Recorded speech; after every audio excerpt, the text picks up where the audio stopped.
Hi, everyone. Welcome to this discussion about the use of big data to answer questions about the social world. Big data refers to extremely large data sets analyzed with computers to reveal patterns, trends, and associations, especially relating to human behavior and interactions. Big data represents an important component of the digital revolution today because it has the potential to provide insights into human behavior that enhance decision making processes. The challenges associated with big data sets are not brand new. In 1937, President Franklin D. Roosevelt ordered the creation of the Social Security Administration. The government had the task of tracking the tax contributions of 26 million Americans and more than 3 million employers.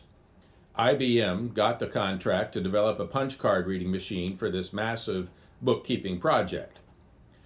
What's new today about big data compared to the past is number one, the growth of information, especially since the 1990s. People leave their digital footprint everywhere. According to social media manager Lori Lewis in 2019, every 60 seconds, 1 million people logged into Facebook, sent 188 million emails, and downloaded over 390,000 apps. All of that in just 1 minute of time. Some online activities grow at a blistering pace. In 2019, every 60 seconds, people watched 694,444 hours of Netflix, up from 266,000 hours in 2018. Beyond the exponential growth of information, there's a second difference about big data today, which, and beyond that exponential growth, it's no small thing, but this has more to do with the capacity for analysis. We don't use punch card machines anymore. Hardware and software engineering have become much more sophisticated, enabling us to analyze big data in real time. Let's look at a couple of research examples from the fields of social psychology and sociology using big data. First, the analysis of big data might improve our understanding of emotions. For instance, Rui Fan and colleagues analyzed over 1 billion, that's billion with a B, tweets to study the phenomenon known as affect labeling, often defined as verbalizing or putting our emotions into words. And what they discovered was that this leads to a dampening of those feelings. When comparing the intensity of language used in tweets leading up to and following a tweet with an I feel statement, they found that for a majority of individuals, emotional content decreased rapidly after their explicit I feel statement. This applied to individuals who stated they had a positive emotion, for example, writing I feel happy or I feel awesome, and for individuals who stated they had a negative emotion, such as, for example, I feel sad or I feel terrible.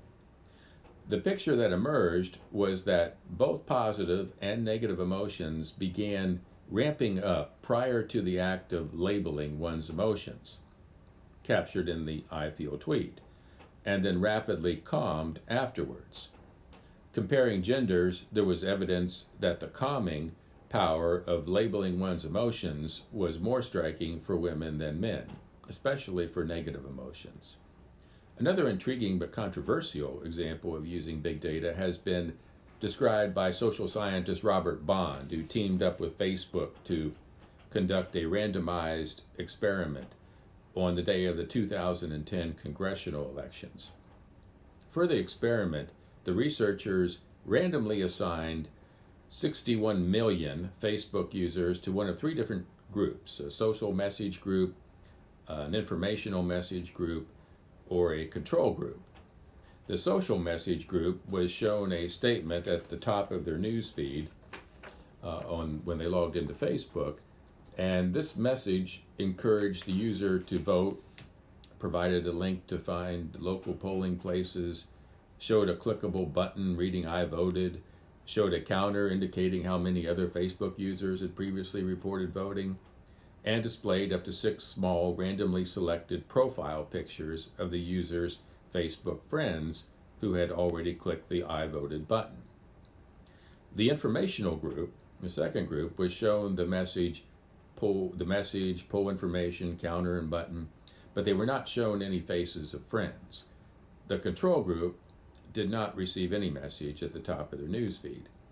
The researchers found that individuals in the social message group who received the personalized message about their friends having voted were more likely to vote, and the effect was higher the more closely connected they were to those friends.